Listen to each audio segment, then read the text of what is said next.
नमस्कार मित्रांनो, स्वागत आहे तुमचं सुजाता फिटनेस या चॅनल वरती।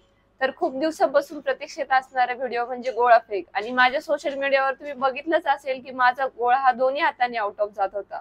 तर माझा तो व्हिडिओ बघून मला भरपूर जणांनी विचारलं की दीदी, गोळा आउट ऑफ जाण्यासाठी आम्ही काय केलं पाहिजे किंवा आमच्या स्टेप मध्ये काय बदल केला पाहिजे, काय टेक्निकने गोळा टाकू जेणेकरून आमचा देखील गोळा आउट ऑफ जाईल आणि आम्हाला देखील पैकीच्या पैकी मार्क भेटतील। तर आजचा व्हिडिओ आहे हा त्या सर्वांसाठी। तुम्हाला देखील माहितीये की मी अकॅडमी मध्ये होते ना, तेव्हा मुला मुलींना शिकवायचे। तर तेव्हा मला अशी एक कुणकुण ऐकायला यायची की गोळा फेकण्यासाठी अशी बॉडी लागती किंवा हाईट लागती का। हा त्यांचा पूर्णपणे गैरसमज आहे। मी फक्त बोलूनच नाही तर तुम्हाला व्हिडिओ काढून दाखवते। तर हा आहे ज्ञानराज करिअर अकॅडमीचा शिंदे सरांचा अत्यंत विश्वासू आणि आता जी पोलीस भरती झाली त्याच्यामध्ये पालघर जिल्ह्यामधला सेकंड टॉपर आमचा अजित भाऊ ज्ञानराज पॅटर्न। त्याची जर तुम्ही उंची बघितली तर आहे 167 सेंटीमीटर। माझी हाईट फक्त 167 आहे आणि त्याचं जर वजन तुम्ही बघितलं आहे असं त्याला काट्यावर ठेवलं तर त्याचं फक्त वजन 54 किलो भरल आणि वेट फक्त 54 किलो आहे। पण त्याचा जर तुम्ही स्टँडिंग गोळा बघितला ना, असा गोळा फेकतो ना चांगल्याला लाजून, एवढा खतरनाक, ते पण बिना स्टेपचा जाडतो ना, आउट ऑफच्या बी हातभर पुढा। तर बघा, जे पोरपुरी बोलतात की माझी हाईट नाहीये, माझं वजन कमी आहे तर माझा गोळा जात नाही, तर महाराष्ट्रातल्या सर्व मुला मुलींसाठी हा एकदम उत्तम उदाहरण आहे। तो माझ्या अकॅडमीतला आहे किंवा त्याचे आणि माझे गुरु एक आहे म्हणून मी तुम्हाला सांगते असं नाही। तुम्ही जर त्याचा गोळा बघितला ना, तुम्ही पण त्याचे फॅन होशाल।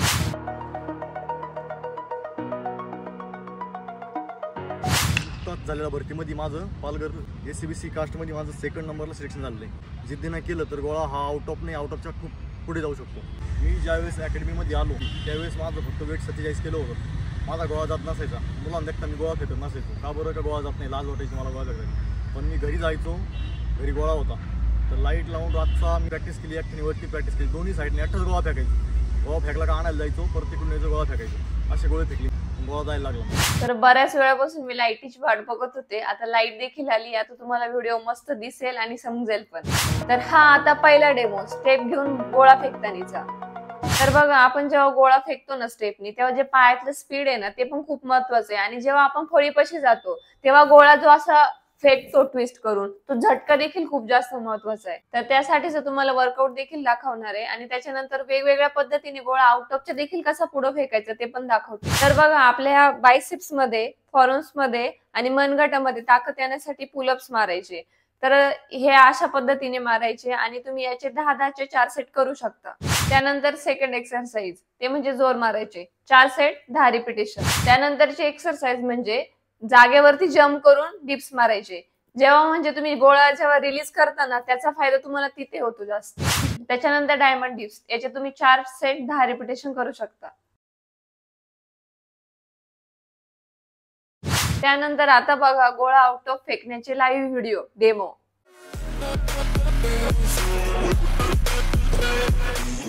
पुन्हा एकदा मी व्हिडिओ स्लो करते, पुन्हा एकदा बघा त्याची फेकण्याची पद्धत।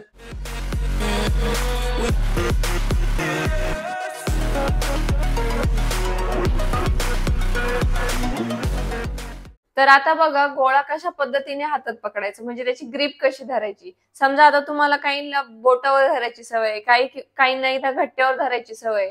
तर तुम्हाला जर वाटत असेल ही पद्धत चुकीची आहे, तर तुम्हाला जसं योग्य वाटेल तसं तुमच्या पद्धतीने तुम्ही गोळा धरा। तर आता दुसरी गोष्ट, त्याच्या पायाची स्टेप बघा। तर बघा, बऱ्याच जणांचं काय होतं माहिती का, गोळे मोकर आउट ऑफ जातात, पण जेव्हा ती फळी लावलेली असती ना तेव्हा ते त्याला दपकत्या, घाबरत्या आणि मग त्यांचं काय होतं, गोळा आउट ऑफच्या रेषेवर पडतो किंवा त्याच्या मग पाठीमागं पडतो। पण जेव्हा तुम्ही प्रॅक्टिस करत असाल ना तेव्हा मोकळ्या मैदानावर करता आणि अचानक जर ते फळीवरती गेला ना, तुम्ही घाबरता, गोळा जातो की नाही, पाय लागतो का, फाऊल होतं का याची भीती असते तुम्हाला। पण जेव्हा तुम्ही प्रॅक्टिस करता ना तेव्हा तुम्ही ती फळी लावूनच प्रॅक्टिस करा। तर बघा, आता दुसरी होणारी चूक म्हणजे की भरपूर जणांचा गोळा आउट ऑफ जातो, आउट ऑफच्या पण पुढे जातो, पण ते काय करतात, गोळा जेव्हा फेकताना त्यांचा तोल सावरत नाही, त्यांचा हातच पुढे पडतो किंवा मग त्यांचा पायी पुढे जाऊन पडतो। याच्याने काय होतं माहिती का, तुमचा गोळा भले 2 हात पुढे गेला तरी तुमचा फळीच्या पुढे पाय गेला तर तुला 0 मार्क भेटतात। याच्यासाठी तुम्ही काय करू शकता, ज्याचा म्हणजे पायातला जो तोल सांभाळण्यासाठी ना तुम्ही दोर उडी मारू शकता किंवा जे जम्पिंग स्क्वॉट आहेत ना ते करू शकता, जेणेकरून तुमचा बॅलन्स राहील। हा व्हिडिओ बारकाईने बघा. तो स्टेप घेऊन आल्यानंतर गोळा कसा फेकतोय, म्हणजे साधारणतः त्याच्या फळीच्या पुढं तो जेव्हा इथून रिलीज करतोय गोळा, तर फळीच्या पुढे हा इथून एवढा हात निघतोय त्याचा पुढे, तर तो किती त्याचा. त्याच्यानंतर तो ट्विस्ट कसा करतोय, झटका कसं देतोय, ते एकदा चांगलं बारकाईने बघा. त्याचा उजवा हात पुढं आणि त्याचा जो डावा हात आहे तो कानाच्या रेषेत बघा कसं सरळ पुढे फेकतोय वरती हाईट देऊन. काही जण काय करतात, गोळ्यानं तो असं काही सरळ रेषेत फेकता किंवा मग असं काही खाली दाबून फेकतात. तो गोळा आहे 7.5 किलोचा आहे, तो काही चेंडू नाहीये. तुम्ही जर तो असा खाली फेकला तर तो इथून इथे जाऊन पडणार आहे. तोच जर तुम्ही थोडासा हाईट देऊन फेकला तो गोळा आउट ऑफ जाईल. आणि हा बऱ्याच जणांचा असा गैरसमज आहे की गोळा फेकताना फक्त शोल्डरचाच वापर होता आणि ते फक्त शोल्डरचाच व्यायाम करतात. तर बघा, जेव्हा आपण स्टेप घेऊन येतो तर स्टेप घेऊन आल्यानंतर आपण पायाच्या पंजानीच कंट्रोल करतो ना, आला तिथं लेगचा पॉवर, तेव्हा आपण जेव्हा गोळा फेकतो ना असा, तर आपली बॉडी ही पूर्ण कमरेतून ट्विस्ट होती. का कोणी आहे असं की फक्त असं गोळा फेकतोय, फेकताना असं पूर्ण फेकतो ना, तेव्हा आपला बॅकचा देखील वापर होतो. त्याच्यानंतर आपला शोल्डर, आपला बायसेप, ट्रायसेप, आपले फोरम्स आणि हाताचा पंजाचा देखील वापर होतो. फक्त शोल्डरचाच वापर नाही होत, पूर्ण बॉडीतून ताकद लागते गोळ्यासाठी. काही जणांनी विश्वास बसणार नाही, पण आहे ना काही जणांचे ना चुकीच्या पद्धतीने गोळा फेकून आहे ना मनके देखील कामातून गेले. गोळ्याचा काही कार्यक्रम सोपा नाही, म्हणजे तो 7.5 किलोचा गोळा आहे आणि तो फेकायला आपल्या पूर्ण बॉडीतून ताकद लागते. त्याच्यामुळे चुकीच्या पद्धतीने गोळा फेकून नका आणि त्रास करून घेऊ नका स्वतःला. तर बघा, जे नवीन नवीन मुलं आहेत ज्यांनी आता सराव सुरू केलाय आणि ज्यांचा गोळा आउट ऑफ जात नाही, म्हणजे ते मुलं असो किंवा मुली असो, तर मग त्यांनी काय करायचं, सुरुवातीला तुम्ही ना स्टँडिंग गोळा फेकायचा प्रयत्न करायचा. म्हणजे तुमची पोझिशन आहे ना अशी, ती सुधरून घ्या. ती सुधारल्यानंतर मग स्टेप घ्या हळूहळू. आता समजा मुलांचा गोळा आहे तो 8.5 मीटर आहे आणि समजा जर तुम्ही स्टँडिंग गोळा फेकता आणि तुमचा 6, 6.5, 7 मीटर पर्यंत जातोय आणि त्याच्यानंतर जर तुम्ही स्टेप जर लावून गोळा फेकला तर तुमचा आउट ऑफच्या देखील पुढे जाईल गोळा. तर बघा, जागेवरून गोळा आउट ऑफ कसा फेकायचा, म्हणजे विदाउट स्टेप, त्याचा डेमो.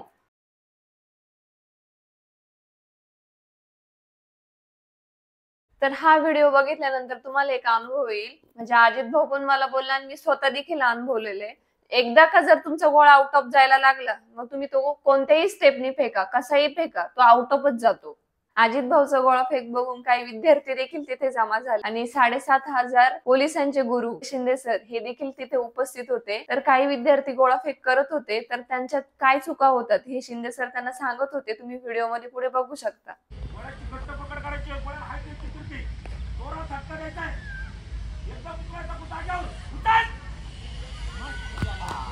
आता मला गोळ्याबद्दल जेवढं माहित होतं तेवढं मी तुम्हाला आता सांगितलंय. तर आता गोळा फेकवरून मी तुम्हाला एक उदाहरण देते. शब्दशः अर्थ कोणी घ्यायचा नाही त्याचा. तर आता रॅन्डमली पकडा, महाराष्ट्रातली कोणतीही अकॅडमी तुम्ही तुमच्या जिल्ह्यातली पकडा. तर त्या अकॅडमीला विद्यार्थी आहे 2000 आणि त्यांना घ्यायची मिनी भरती, म्हणजे आपली जी भरती होती ना तशीच घ्यायची. तर त्या 2000 विद्यार्थ्यांची त्यांना एकाच दिवशी भरती घ्यायची. तर समजा त्या अकॅडमीच्या सरांनी तुम्हाला सांगितलं 8 दिवस आधी की ह्या ठिकाणी आपली ग्राउंड टेस्ट आहे, म्हणजे जसं भरतीला आपलं हॉल तिकीट आलं येतं तसं त्यांनी हॉल तिकीट दिलं सर्वांना आणि सांगितलं 8 दिवसांनी ह्या ठिकाणी आपली ग्राउंड टेस्ट होणार आहे. तर समजा काहींना 5चा टायमिंग दिला, काहींचा 6चा दिला, काहींना 7चा दिला. काही जण आदल्या दिवशी जाऊन थांबले किंवा काही जण आपल्या पाहुण्यांच्या इथे थांबले किंवा काही जण त्या ग्राउंडच्या बाहेर थांबले.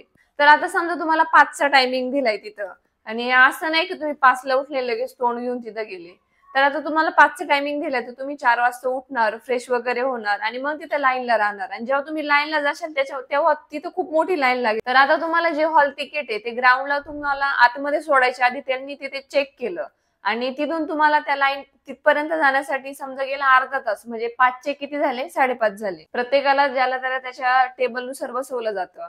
आणि समजा सरांनी काय केलं, अकॅडमीतले काही जुने विद्यार्थी घेतले आणि त्यांना ठेवलं डॉक्युमेंट चेकिंगला. त्याच्यानंतर तुमचं झाले डॉक्युमेंट चेकिंग सुरुवात. त्याच्यानंतर तुम्हाला एक बंद पत्र दिलं, ते भरून घेतलं. त्याच्यानंतर ते स्टेपल केलं.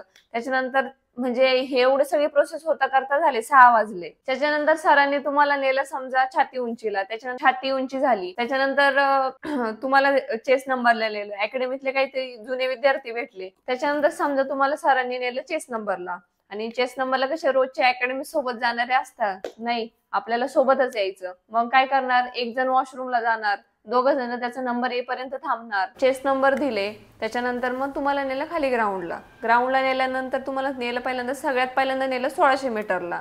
आता 1600 मीटरला तर माहिती तुम्हाला किती फाटतील ते, तर तिथं काही डिटेल होत्या. त्याच्यानंतर 1600 मीटर झालं. 1600 मीटर झाल्यानंतर तुम्हाला लगेच नेलं 100 मीटरला. तर तिथं काही डिटेल वेटिंगला होत्या, 4-5 डिटेल वेटिंगला होत्या. त्याच्यानंतर तुमचं 100 मीटर देखील झालं आणि त्याच्यानंतर नेलं गोळ्याला नेता करता वाजले किती 10. तुम्ही सकाळी किती वाजता उठले 4 वाजता आणि आता वाजले किती 10 वाजलेत आणि तुम्ही उठले 4 वाजता. 4 ते 10 किती अंतर झालं 6 तासाचं अंतर झालं.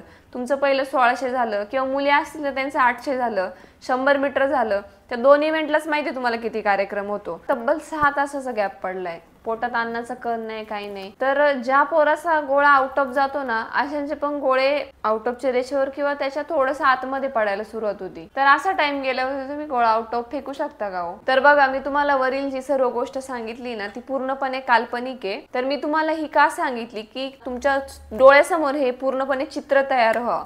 याचा कोणाच्याही जीवनाशी काहीही संबंध नाहीये. तर काही मुलं काय करतात ग्राउंड वरती आल्यानंतर पहिला गोळा फेकतात, त्याच्यानंतर मग तुमचं जे रनिंग असेल किंवा रिपिटेशन असेल ते करतात. तर बघा तुम्ही काय करा, तुमची रनिंग झाल्यानंतर गोळा फेका. म्हणजे कसं आहे भरतीला असं काही नियम नाहीये का तुम्हाला गेल्या पहिला गोळाच फेक देणार आहे. समजा जर 1600 मीटरला काही डिटेल कमी आहे तर तुम्हाला पहिले 1600 मीटरला देतील.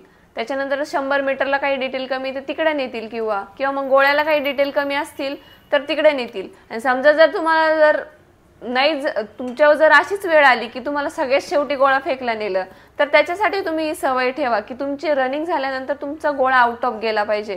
तुम्ही भले ग्राउंड वरती आल्याला हातभर फेकताय पण रनिंग झाल्यानंतर तुमचे रिपिटेशन झाल्यानंतर देखील गोळा आउट ऑफ गेला पाहिजे. याचा तुम्हाला आता फायदा तोटा ते समजणार नाही, नंतर जाणवल तुम्हाला ते. तर आता आपण येऊ आपल्या मेन मुद्द्यावरती ज्याच्यावर बोलणं म्हणजे काळाची गरज आहे. ते बघा मध्ये यायचं 8 दिन में गोला आउट ऑफ फेके, 15 दिन में गोला आउट ऑफ फेके, ये 2-4-3 ट्रिक करेंगे तो गोळा आउट ऑफ जाएगा. अरे गोळा म्हणजे काय खाऊची पेंड आहे का? 7.5 किलोचं वजन आहे. काय आलं मध्ये 8 दिन में गोला आउट ऑफ करे, अरे घंटा 8 दिन में गोला आउट ऑफ करे. 20-20, 30-30 दिवस जातात ना तेव्हा गोळा आउट ऑफच्या दिशेने थोडं पुढे सरकायला सुरुवात होती आणि हे काय 8 दिन में गोळा आउट ऑफ करे. तर बघा मी कोणाला डिमोटिवेट करत नाहीये, पण जर आपण आपल्या आजूबाजूचे जर काही विद्यार्थी बघितले ना जे प्रॅक्टिस करतात त्यांना 3-3 महिने झालेत पण अजून देखील गोळा आउट ऑफ जात नाही. हे खरं आहे, जे मी बघितलंय स्वतः ते तुम्हाला सांगते. आणि हे काय मध्येच 8 दिन में गोळा आउट ऑफ करे, कोणाचाही 8 दिवसात गोळा आउट ऑफ जात नाही असं व्हिडिओ बघून. तर बघा मी तुम्हाला मागे व्हिडिओ मध्ये जो वर्कआउट सांगितला ना तो मुलांसाठी पण तोच आहे आणि मुलींसाठी पण तोच आहे.